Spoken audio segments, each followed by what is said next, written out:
Assalamualaikum warahmatullahi wabarakatuh. Perkenalkan, saya Fitra Zuliati sebagai moderator dan anggota kelompok kami, Ega Putri Tristiani, Husniatus Sofa, Isna Kartika Sari, Mela Puji Lestari, dan Erna Setiani sebagai pemateri. Kelompok kami akan mempresentasikan tentang audit terhadap siklus pengeluaran pengujian substantif terhadap saldo utang usaha. Utang usaha termasuk sebagai unsur utang lancar. Utang lancar meliputi semua kewajiban yang akan dilunasi dalam jangka pendek atau dalam waktu kurang dari 1 tahun, yaitu dengan cara mengurangi aktiva yang dikelompokkan dalam aktiva lancar atau dengan cara menimbulkan utang lancar lain. Utang lancar digolongkan menjadi 6 kelompok, yaitu yang pertama, utang usaha yang timbul dari pembelian bahan baku, bahan penolong, suku cadang, dan bahan habis pakai pabrik. Yang kedua, uang jaminan masuk dari pelanggan atau DP. Yang ketiga, utang yang timbul dari berlalunya waktu atau accrued payable. Yang keempat, utang yang timbul kepada pihak ketiga karena perusahaan yang ditunjuk sebagai pemungut pajak atau iuran yang lain. Yang kelima, akrual yang timbul dari kegiatan usaha perusahaan. Dan yang terakhir, utang lain yang diperkirakan akan dilunasi dalam jangka waktu pendek. Materi selanjutnya yaitu perbedaan karakteristik utang lancar dengan aktiva lancar. Yang pertama, dalam penyajian aktiva lancar, klien berkecenderungan umum untuk menyajikan aktiva tersebut lebih tinggi dari jumlah yang senyatanya. Kecenderungan ini seringkali didorong oleh motif untuk memberikan gambaran model kerja yang lebih baik, sehingga kelihatannya perusahaan memiliki likuiditas yang baik. Gambaran model kerja yang baik ini juga dapat ditempuh dengan menurunkan nilai hutang lancar, yaitu umumnya dengan cara tidak mencatat hutang lancar sehingga terdapat hutang yang tidak tercatat tanggal neraca. Yang kedua, dalam penyajian aktiva lancar, klien menghadapi masalah penilaian unsur-unsur aktiva lancar per tanggal neraca. Selanjutnya yaitu perbedaan pengujian substantif terhadap utang lancar dengan pengujian substantif terhadap aktiva lancar. Yang pertama, pengujian substantif terhadap utang lancar ditunjukkan untuk menemukan adanya penyajian hutang lancar yang lebih rendah dari jumlah yang seharusnya.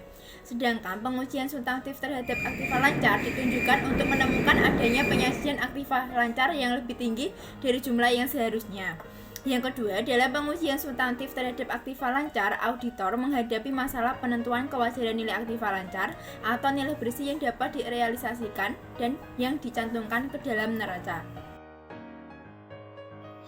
Materi selanjutnya yaitu prinsip akuntansi berterima umum dalam penyajian utang lancar di neraca. Utang kepada perusahaan afiliasi, pemegang saham, dan karyawan perusahaan harus dipisahkan dari utang kepada pihak ketiga yang independen.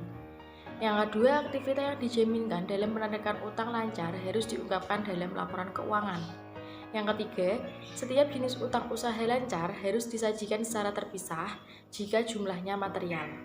Yang keempat, aktiva dan utang tidak boleh digabungkan penyajiannya dalam jumlah neto. Dan yang terakhir yaitu utang bersyarat harus dijelaskan dalam neraca. Selanjutnya, tujuan pengujian substantif terhadap utang usaha. Yang pertama, memperoleh keyakinan tentang keandalan catatan akuntansi yang bersangkutan dengan utang. Yang kedua, membuktikan keberadaan utang usaha dan keterjadian transaksi yang berkaitan dengan utang usaha yang dicantumkan di neraca. Yang ketiga, membuktikan kelengkapan transaksi yang dicatat dalam catatan akuntansi dan kelengkapan saldo utang usaha yang disajikan di neraca. Dan yang keempat, membuktikan kewajiban penyajian dan pengungkapan utang usaha di neraca. Materi selanjutnya adalah program pengujian substantif terhadap piutang usaha. Ada 5 program pengujian substantif terhadap piutang usaha. Yang pertama, prosedur audit awal. Yang kedua, prosedur analitik. Yang ketiga, pengujian terhadap transaksi rinci. Yang keempat, pengujian terhadap saldo akun rinci. Yang kelima, verifikasi, penyajian, dan pengungkapan. Prosedur audit awal. Sebelum membuktikan apakah saldo utang usaha yang dicantumkan oleh klien di dalam neracanya sesuai dengan utang usaha yang benar-benar ada pada tanggal neraca, auditor melakukan rekonsiliasi antara informasi utang usaha yang dicantumkan di neraca dengan catatan akuntansi yang mendukungnya. Rekonsiliasi ini perlu dilakukan agar auditor memperoleh keyakinan bahwa informasi utang usaha yang dicantumkan di neraca didukung dengan catatan akuntansi yang dapat dipercaya. Prosedur analitik. Pada tahap awal pengujian substantif terhadap utang usaha, pengujian analitik dimaksudkan untuk memahami auditor dalam memahami bisnis klien dalam menemukan bidang yang memerlukan audit lebih intensif. Untuk materi selanjutnya yaitu pengujian terhadap transaksi rinci. Pengujian terhadap transaksi rinci ada 8. Yang pertama adalah periksa sampel transaksi yang tercatat dalam akun utang usaha ke dokumen yang mendukung timbulnya transaksi.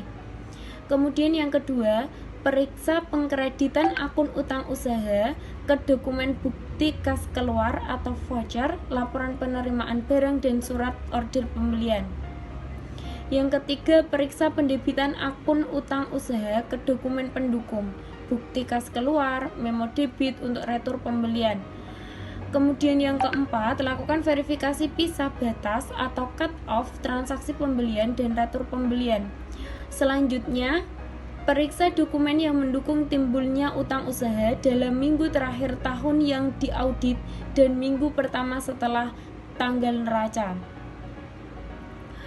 Kemudian periksa dokumen yang mendukung berkurangnya utang usaha dalam minggu terakhir tahun yang diaudit dan minggu pertama setelah tanggal neraca. Yang ketujuh, lakukan verifikasi pisah batas atau cut off transaksi pengeluaran kas. Dan yang terakhir, periksa adanya utang usaha yang tidak dicatat. Materi selanjutnya yaitu pengujian terhadap saldo akun rinci. Tujuan pengujian saldo akun utang usaha rinci adalah untuk memverifikasi 1. Keberadaan dan keterjadian, 2. Kelengkapan, 3. Kewajiban, dan 4. Penyajian dan pengungkapan. 5. Verifikasi penyajian dan pengungkapan. Yang pertama, periksa klasifikasi utang usaha dan neraca. Kedua, periksa pengungkapan yang bersangkutan dengan utang non-usaha. Ketiga, periksa pengungkapan yang bersangkutan dengan utang usaha. 4. Mintalah informasi dari klien untuk menemukan komitmen yang belum diungkap dan utang bersyarat, dan periksa penjelasan yang bersangkutan dengan utang usaha tersebut. 5. Pelajari notulen rapat direksi sampai dengan tanggal penyelesaian pekerjaan lapangan. Notulen rapat yang diselenggarakan oleh direksi akan berpotensi menimbulkan utang bersyarat. Keenam, periksa kontrak-kontrak pembelian, penjualan, dan kontrak yang lain. 7. Mintalah informasi dari pengacara klien mengenai perkara pengadilan yang melibatkan klien. Ke-8, kirimkan konfirmasi ke bank. Dan terakhir, pelajari arsip korespondensi klien dengan lembaga keuangan. Terima kasih. Demikian presentasi dari kelompok kami. Semoga bermanfaat. Wassalamualaikum warahmatullahi wabarakatuh.